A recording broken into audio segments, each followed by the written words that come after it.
My next guest is a self-described eclipse chaser. He's traveled the world to see 10 of them. Ryan Milligan joins me now. He's a senior lecturer in astrophysics at Queen's University Belfast. This morning, he is in Mexico. Good morning. Thank you so much for taking the time to speak with us. Good morning. Thank you for having me. So I read your piece in the New York Times where you so eloquently described seeing your first eclipse in 2006. You said it was a life-changing experience. How did it change your view of life and the world?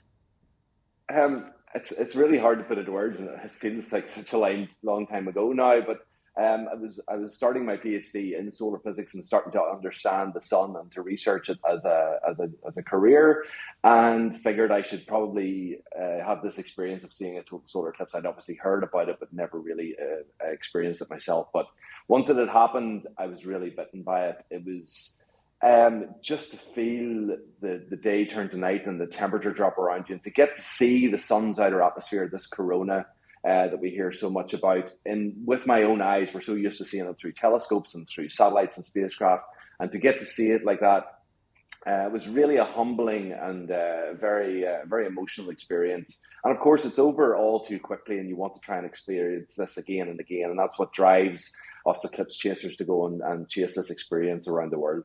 Yeah, and in reading your piece, I learned a new word, umbraphiles, people who are Yeah. passionate about eclipses. It's not my word. I didn't come up with it. But yes, that's what they call people who want to try and place themselves inside the moon's shadow during these unique alignments.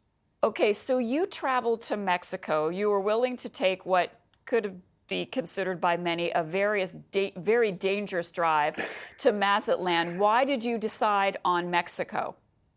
For me, it's always about the weather, as you've been talking about in your forecast. Like, it's all dependent on cloud coverage, and historically, Mazatlan and Western Mexico has been graced with the best opportunity. Now, of course, there's no guarantees ever when it comes to anything astronomy related.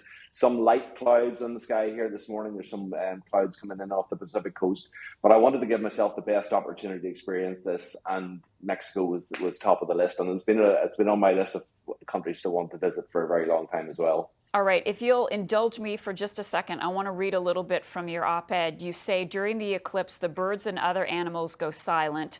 The light becomes eerie and morphs into a dusky twilight. You start to see misplaced shadows. The hairs stand up on the back of your neck, and the adrenaline kicks in as your brain tries to make sense of what's going on. Wow. Is that the experience you think you're going to have again today? What is today, number 10 or number 11? So it's actually my 12th eclipse trip, so it's my 11th total solar eclipse. Two of them previously had been clouded out.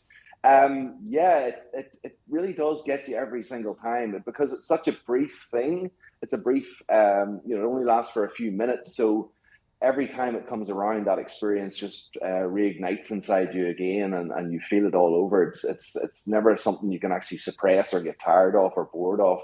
And it's that feeling that we try to trace and reproduce each time. So you know it's coming.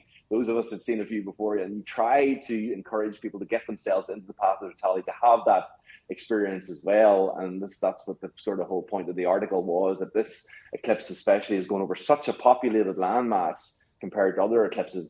So many people have an opportunity to just make a short drive into the path of totality and have that experience for themselves. So, Ryan, obviously you're in a hotel room or an Airbnb, something. Where will you be watching this afternoon? At the beach? It's actually, yeah, I'm maybe trying to avoid the beach. I'm worried about these clouds coming in off the Atlantic. I want to maybe place myself somewhere where, if I have to drive at the last minute. I went out yesterday and found a few places on the outskirts of Mazatlan which might be a bit clearer, to try and stay ahead of the clouds coming in off the Pacific. So it's 7 a.m. here now. Eclipse is in exactly 4 hours. So I've got some time to get some breakfast and stake out a good spot. But judging by the traffic and the crowds last night, it seems to be pretty busy here. I think there's a real buzz and a real good atmosphere. But yeah, fingers crossed that it all goes well in a couple of hours. So exciting. Savor every moment. Ryan Milligan is a senior lecturer in astrophysics at Queen's University Belfast.